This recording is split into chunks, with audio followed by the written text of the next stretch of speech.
O que acontece nos bastidores do mundo gospel, nem os ímpios têm coragem de fazer. Há mais ética moral entre os incrédulos do que entre os supostos crentes, entre os ditos crentes. Os adoradores, cantores, pregadores, cristãos. Eu digo sem medo de errar, Deus não está no gospel. Deus não está no gospel. Isso não é o evangelho de Cristo. Não é o evangelho da cruz. Esse mercantilismo em nome de Deus não é a mensagem de Jesus. Eu sei que é difícil para você acreditar nisso. Eu falo com propriedade, pois dessa água suja eu bebi um dia.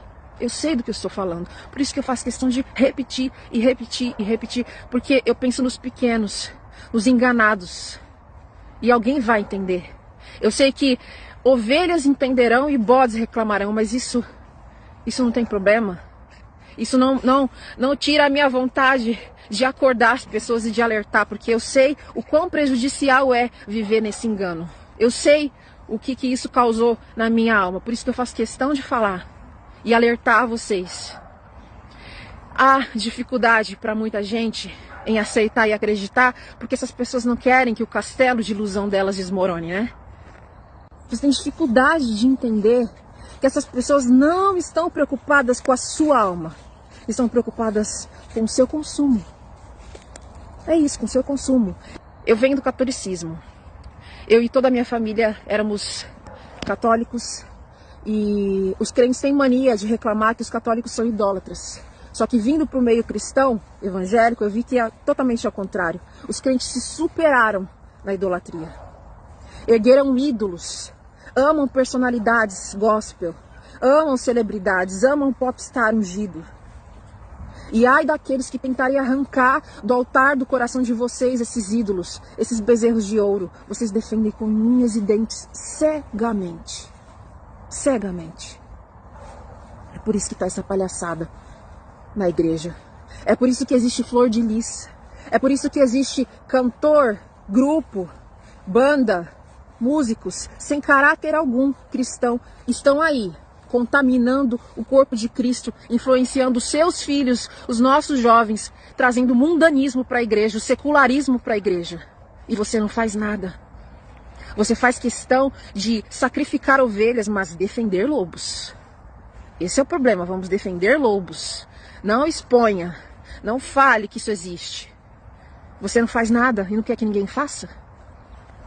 Você não se manifesta acerca da justiça e da verdade e quer silenciar quem resolve fazer alguma coisa para alertar, para dizer, gente, pelo amor de Deus, será que vocês não estão enxergando que isso é o engano do inferno?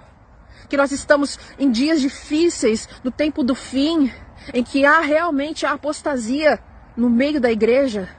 Mesmo sabendo que é bíblico, isso não nos dá o direito de cruzarmos os braços e não fazermos nada. Nós estamos falando de vidas influenciadas por um evangelho mentiroso. Esse evangelho do tudo pode, esse evangelho mundano que tem entrado no meio do povo de Deus. Algo que o Senhor continua dizendo nos dias atuais. Está em Amós 5:21. Eu odeio e desprezo as suas festas religiosas. Não suporto as suas assembleias solenes. Mesmo que vocês me tragam holocaustos e ofertas de cereal, isso não me agradará. Mesmo que me tragam as melhores ofertas de comunhão, não darei a menor atenção a elas. Afastem de mim o som das suas canções e a música das suas liras. Em vez disso, corra a retidão como um rio e a justiça como um ribeiro perene. É isso que Deus está esperando de nós. Retidão, justiça. Deus está enojado e a taça da ira de Deus está pronta para ser derramada. Naqueles que não se arrependerem. Está pronta para ser derramada nos farsantes da fé.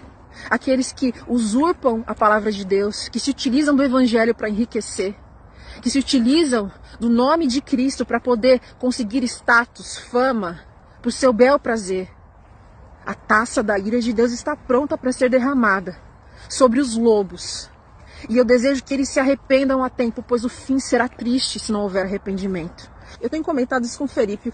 A sensação é essa, parece que não vai sobrar ninguém.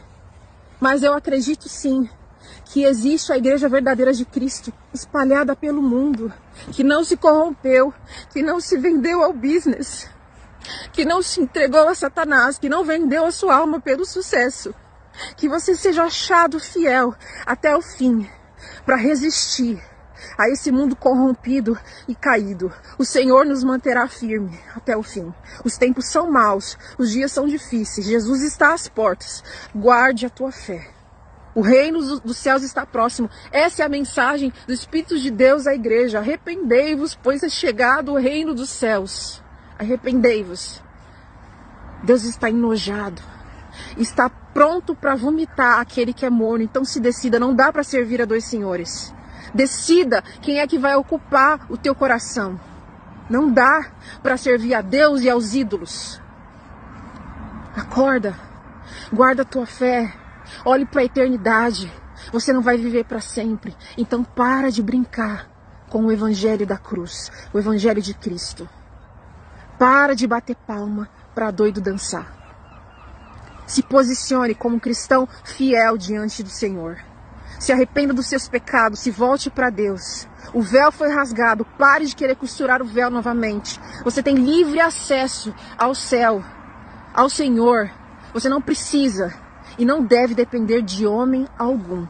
O teu acesso deve ser diretamente com o eterno Deus. Guarde a tua fé. Cuidado, os tempos são difíceis e vão piorar. A Bíblia tem que se cumprir, mas não fique de braços cruzados. Não fique. Faça algo em prol da justiça, da retidão. Ame tudo que Deus ama e odeie tudo que Deus odeia.